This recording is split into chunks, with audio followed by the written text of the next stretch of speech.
The ERi-TV news broadcast crew and I, Delit Tsahaya, are now ready for your daily news briefing at 10:30 local time. But first, let us catch up with the major headlines. Eritrean delegation participates at the Eritrea Economic Forum. Concerts in connection with 33rd Independence Anniversary. Philippines, France and the US hold multilateral maritime drills. And in Haiti, transitional government takes power.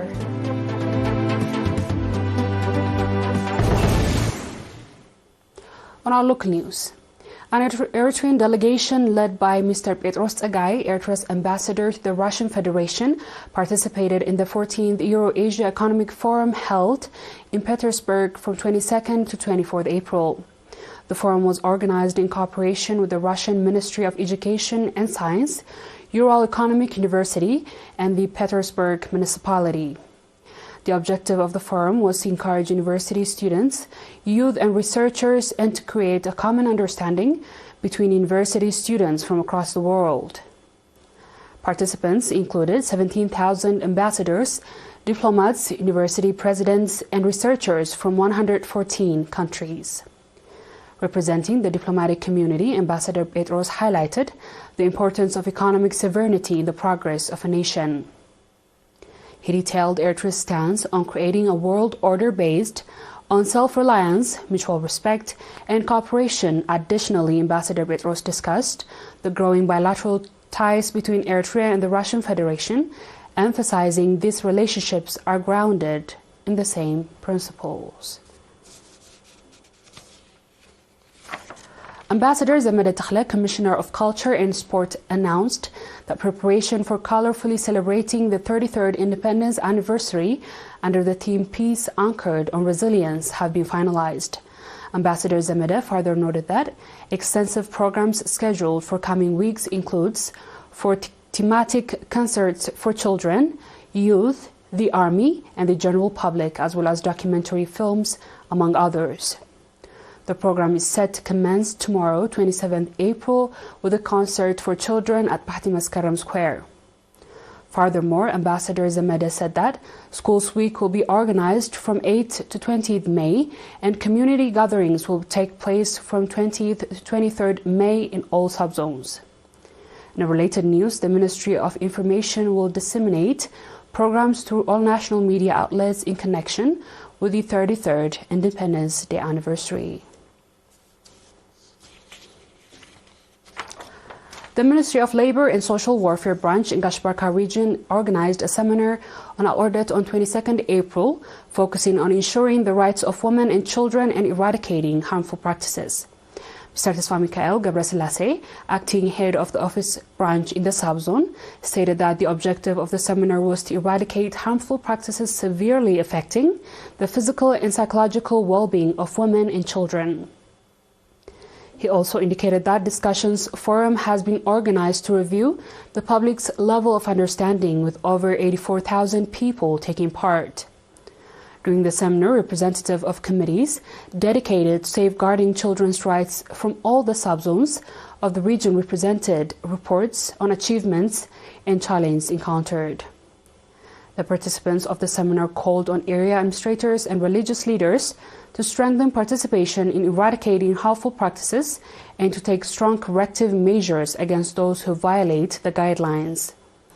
Ambassador Mohammed Ali Hurui, Governor of Gashbarka region, emphasized that ensuring the rights of women and children reflects the state of awareness of the public and called for strong community participation in the effort. Dear viewers, we'll be back with the international news shortly. Stay tuned.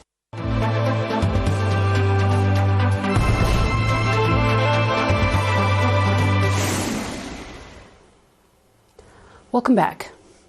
The Philippines, France, and the United States held a multilateral maritime exercise off the coast of the Philippine province of Palawan on Thursday.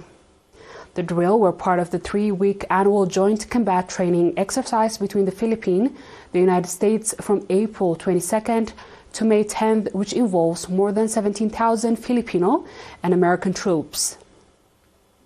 France and Australia are taking part in some of these exercises. The navies of Philippines, France, and the United States will participate in a series of dynamic exercises aimed at bolstering maritime capabilities over the next 5 days, according to a statement by the Armed Force of the Philippines. The drill comes aimed at escalating diplomatic roles in maritime encounters between the Philippines and the China in the South China Sea. The two are among this group of countries locked in a territorial dispute in the waterway, which is a channel for more than $3,000 trillion of annual shipborne commerce. On our last news, Haitian and Cap Haitian called on to prioritize security in countries as the Transitional Council took power in Haiti on Thursday. The action, which intends to return stability to a country where gang violence has caused chaos and misery, is also seen with suspicion by some like Marlies Mathieu, who is said do not recognize the council and would try to push the Haiti's ex-COP leader Guy Philippe to take the presidency. Philippe, who helped lead a COP in Haiti in 2004 and returned to the Caribbean island last year after serving a prison sentence in the U.S., has also previously said he wanted to become a president.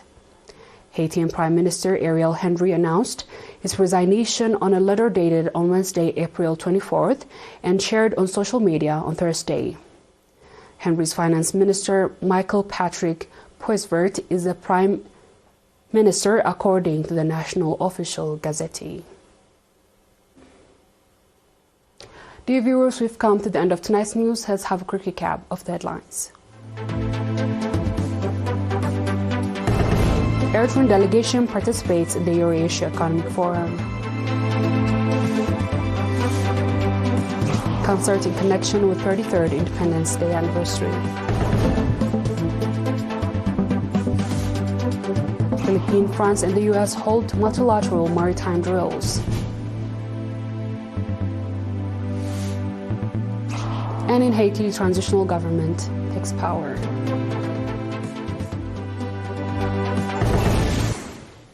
That is all our local and international news. Dear viewers, thanks for watching and have a good night.